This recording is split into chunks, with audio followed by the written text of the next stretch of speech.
Hello friends, most welcome in my channel Juhi Bhardwaj learning with magic and tricks. आज हम आपको एक बहुत ही दुखद सूचना के बारे में पूरी जानकारी देंगे, पूरी डिटेल देंगे। और वह दुखद सूचना है सुशांत सिंह राजपूत का देहांत। सुशांत सिंह राजपूत अपने घर में 4 बहनों में अकेले भाई थे। एक बहन उनके साथ मुंबई में ही रहती थी। 14 जून की सुबह बहन बाहर गई, इसी बीच सुशांत ने ये कदम उठाया। सुशांत सिंह राजपूत ने 14 जून को मुंबई के बांद्रा स्थित अपने घर पर फांसी लगाकर खुदकुशी कर ली। पोस्टमार्टम रिपोर्ट के तहत दम घुटने के कारण उनकी मृत्यु हो गई या डिप्रेशन में सुसाइड करार कर दिया गया। अब पड़ताल यह करनी है कि डिप्रेशन का कारण क्या है। आज कारण का खुलासा करेंगे हम। कितना सच है, कितना झूठ है, आप खुद कमेंट में बताएंगे और पूरी वीडियो देखने के बाद। उस वक्त फ्लैट में रहने वाले 4 लोग, 2 कुक थे जो नीरज और केशव थे, एक हाउसकीपर दीपेश और आर्ट डिजाइनर थे। इन्हें बिल्कुल भी अंदेशा नहीं था कि वह कुछ ऐसा कर सकते हैं। 13 जून की रात सुशांत ने अपने एक एक्टर दोस्त को कॉल किया, लेकिन कॉल रिसीव नहीं हुआ। माना जाता है कि बहुत सारे लोग उनका फोन उठाना बंद कर दिए थे, उनसे बात करना नहीं चाहते थे। यही सब बातें बनी उनके डिप्रेशन का कारण। वह अपने ट्वीट में कई बार बता चुके हैं कि उन्हें कई बार इंडस्ट्री से बाहर फेंकने की धमकी मिल चुकी है। तो उनके आगे बढ़ने का बस एक ही जरिया है कि उनकी जो भी फिल्में रिलीज हो रही हैं बहुत ही कठिनाई से लोग उन्हें पसंद करें, उन्हें देखें। 13 जून की रात पूरी डिप्रेशन में बीती। सुबह एक गिलास जूस के साथ कहानी उनकी खत्म हो जाती है। तो यहाँ पे बात ये आती है कि मतलब फिल्म इंडस्ट्री ने उनको बाहर करने का फैसला बहुत ही पहले कर लिया था, जिसका पता सुशांत सिंह राजपूत को चल गया था। तो 14 जून की सुबह सुशांत ने 9:30 बजे के टाइम पर बहन को फोन किया। दोनों कुछ बातें किए और बातें करने के बाद उन्हें कुछ ऐसा लगा नहीं कि वो डिप्रेशन में हैं या सुसाइड कर लेंगे, उनकी बातों से लगा नहीं। 10 बजे जूस लिया, वापस कमरे में गए, फिर दरवाजा उन्होंने नहीं खोला। दरवाजा खोला तो पुलिस ने खोला लगभग 12:30 बजे तक। जब दरवाजा नहीं खुला तो पुलिस आई और उनके नौकर ने, जो भी वहां फ्लैट में 4 लोग थे, उसी वक्त कॉल करके पुलिस को बुलाया गया, चाबी बनवाने वाले को बुलाया गया, खुलवाया गया।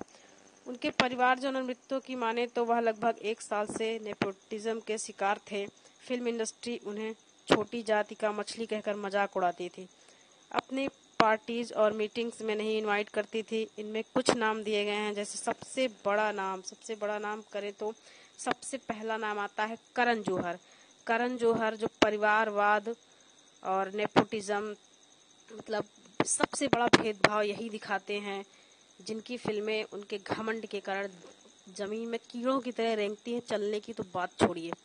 पहले जब उन्होंने इंडस्ट्री शुरू की थी प्रोडक्शन, तो उनका स्वभाव अलग था, वो नए कैरेक्टर्स यूज करते थे। लेकिन थोड़ा थोड़ा जब उन्हें लगा कि उनकी फिल्में अच्छी होने लगी तो उनके अंदर घमंड आ गया और जिसकी वजह से उनकी फिल्में बिल्कुल चलना बंद हो गई। दूसरा नाम आता है सलमान खान। अपने आप को कहते हैं बॉडीगार्ड, लेकिन सिर्फ उनके लिए जिसे वह पसंद करें। उनका सारा फोकस फॉरेनर गर्ल्स पर रहता है, बाकी और किसी पे नहीं। तीसरा नंबर आता है एकता कपूर। उन्होंने तो सुशांत को पहचानने से इनकार कर दिया। अब आगे क्या कहें इनके बारे में। बॉलीवुड में एक जंग चल रही है, वह है नेपोटिज्म की, जिसका शिकार हर साल कोई न कोई होता है। कोई उभर कर बाहर आ जाता है या उनके रंग में रंग जाता है या फिर हमेशा के लिए उनका विरोध करके आगे बढ़ता है। सबसे बड़ा उदाहरण है हमारे पास नेपोटिज्म से बचकर आगे बढ़ने वालों में विवेक ओबराय, और दूसरे नंबर पे आते हैं हमारी कंगना रनौत। ये 2 ऐसे लोग हैं जिन्होंने फिल्म इंडस्ट्री को छोड़ना बेहतर समझा, बॉलीवुड को छोड़ना बेहतर समझा और साउथ जोन की ओर अपना कदम बढ़ाया। और वहाँ पे आज इनका अच्छा खासा नाम है और वहाँ पे नेपोटिज्म की कोई बात नहीं होती है। वहाँ पे आप साउथ की मूवीज में आप देखें तो आपको बहुत सारे हीरोज देखने को मिलेंगे। आप कुछ को आप पसंद करते हैं, कुछ को आप पसंद नहीं करते हैं। वहाँ पे ऐसा नहीं है कि एक ही फैमिली के सारे मेंबर्स फिल्म बनाते हैं, और साइड रोल भी आप उन हीरोज को देखने को मिलेंगे। लेकिन हमारी फिल्म इंडस्ट्री में आपने सलमान खान के फिल्म में कभी भी साइड हीरो का रोल कहीं बाहर से नहीं, या तो उनके रिलेटिव्स के होते हैं या तो उनके फ्रेंड्स होते हैं। आपने किसी नए कैरेक्टर को साइड रोल में कभी नहीं देखा होगा। ये ऐसे 2 सितारे हैं जिन्हें कई बार जान से मारने की धमकी मिली। बात कर रहे हैं कंगना रनौत और विवेक ओबराय के। लेकिन ये डरे नहीं, इन्होंने दिखा दिया सिर्फ बॉलीवुड के भरोसे जिंदगी नहीं जिएंगे और अच्छी खासी पहचान है साउथ इंडियन जोन में। ऐश्वर्या राय के ऊपर सलमान का बहुत बड़ा दबदबा था, लेकिन उन्होंने फिल्म इंडस्ट्री को छोड़ना सही समझा। ऐसे बहुत से एक्टर हैं जो या तो समझौता कर लेते हैं या फिर अपनी गृहस्थी बसाते हैं या फिर सीधा मौत को गले लगाते हैं। इस वक्त एक बहुत बड़ा मौका है जिससे हम नेपोटिज्म को खत्म कर सकते हैं या कोशिश कर सकते हैं, रोक लगा सकते हैं। जो हो रही मौतें हैं, इन पे बहुत सारी मौतें हो चुकी हैं नेपोटिज्म के कारण। कुछ हमें पता चल जाता है, कुछ हमें पता नहीं चल पाता है।